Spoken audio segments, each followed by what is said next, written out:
So you might be trying to figure out how you can go ahead and create custom emojis on your iPhone. Now the way I'll be showing you in this video is by using the Genmoji feature that's on iPhones. So if you're on iOS 18.2 or above, you can go and do this. So make sure you have an iPhone 15 Pro or any iPhone 16, and you'll be able to follow this tutorial. Number one, like I said, make sure you're on iOS 18.2. Then when you're on iOS 18.2, you want to make your way over into Apple Intelligence and Siri, and you want to join the waitlist for Apple Intelligence and the Image Playground tools. You should already probably have it enabled, but if you don't, just go ahead here and have it enabled. You might have to join a waitlist, so give it a little bit of time, and then you should be able to go ahead and have Genmoji officially on your phone. So then what you can do is you can open up your keyboard on any app. I typically just go into messages and then just pull up like a random message or just message yourself, and then go ahead and have this little pop-up come up.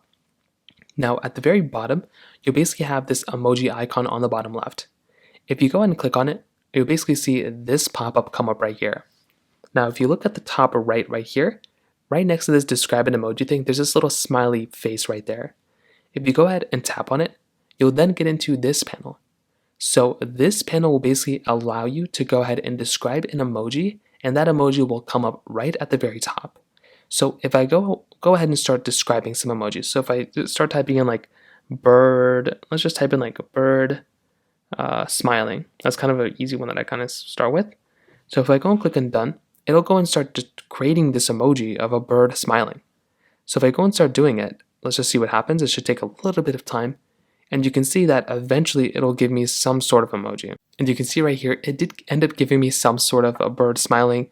You can see the next one, and you can even swipe between them and you can choose which one you like more.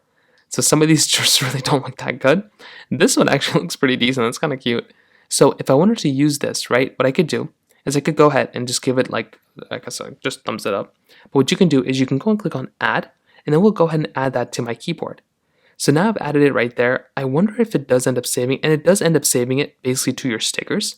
So you can go ahead and have that as an emoji under your stickers. I guess it doesn't come up, it comes up as your recently used things, but it's not an actual emoji, doesn't add. But now if you want to send it out, you can go and send it out. And you can now use that same sticker emoji over and over and over again and send it out whichever way you want to. So that's basically how it works. If you have any other thoughts or questions, let me know in the comment section below. Like button, that would mean so much, but definitely hit that subscribe button. More importantly than everything else, I love every single one of you guys. Hopefully I'll catch you guys in the next video. Peace out till then.